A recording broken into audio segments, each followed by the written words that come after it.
Hi everybody, welcome back. Shane Green. We're talking culture hacking, and this week I want to talk about managing a remote workforce. Listen, 43% of Americans today in some capacity or for a certain time work remotely. So this thing is only going to get more so as our younger generation start to prefer to go away from the traditional office space.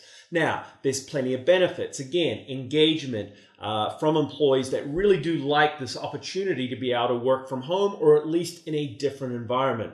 But hey, I talk to many organizations and managers, and I know that there's some challenges associated with that. So to help out, I want to give you kind of my 4 sort of guidelines or best practices to think about with your remote workforce. 2 of them are for the organization and 2 for managers. All right, let's start with the organization.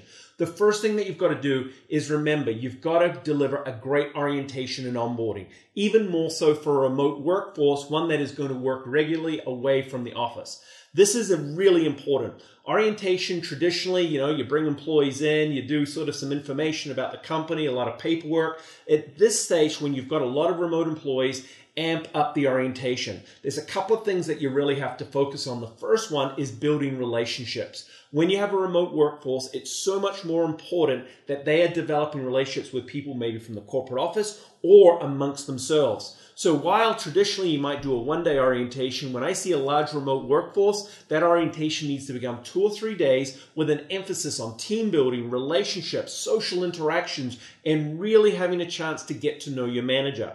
From orientation, you go into onboarding. Now, this is where it sort of starts to become more of a challenge because onboarding is about certifying that your employee, working remotely, knows how to do their job. So by employing, whether it's e-learning, a lot of online webinars, you have to make sure that it's still a complete program with a dedicated schedule to get this person up and running. So orientation onboarding is a priority.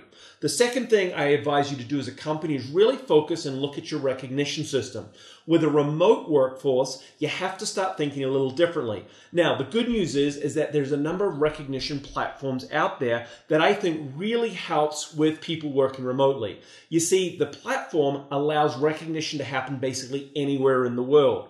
So that my advice is look at these platforms and make sure that they're allowed to do peer-to-peer. When you have a remote workforce and they're allowed to give recognition out to each other, even though they don't see them, sit next to them, or even talk on a daily basis, I think is absolutely important.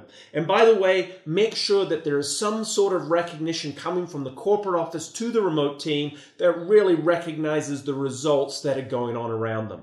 Now, as we go from the organization, let's talk to the manager. And I just said results. The first thing and piece of advice I got to give managers is you've got to start focusing on results, not hours. I meet a lot of managers who are really kind of anxious about the idea of a remote workforce. Why? Because they don't trust that people are actually working as they should.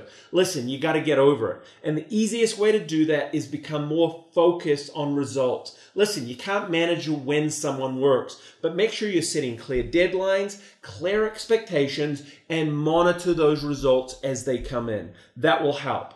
The next thing that I talk to managers about is that you have to overly communicate. Listen, in the office environment, communication happens via meetings, generally face-to-face conversations, informal feedback, and even in some instances, that daily meeting. Listen, those things still apply with a remote workforce. As a manager, you have to overly communicate, and don't just do it via emails. As necessary, get on the phone, create a web conference, but my advice is make sure that communication is happening every day, and if it has to happen over the phone, so be it. The other thing is, remember, you want to set up some type of schedule where you can actually bring your remote workforce in. I recommend quarterly to kind of have more of an in-depth meeting, reset and refresh some of those relationships, and of course, to remind them about the corporate culture. Listen, remote workforces is the way of the future. Our younger generations are going to require it more. And the idea of a more flexible and autonomous workforce is really the way of the future. So the fact that you can get onto this now, work how to effectively manage and lead that remote workforce is only going to set up your company better for the long run. So good luck with this. Thanks very much for listening, and I look forward to seeing you again next week. Cheers.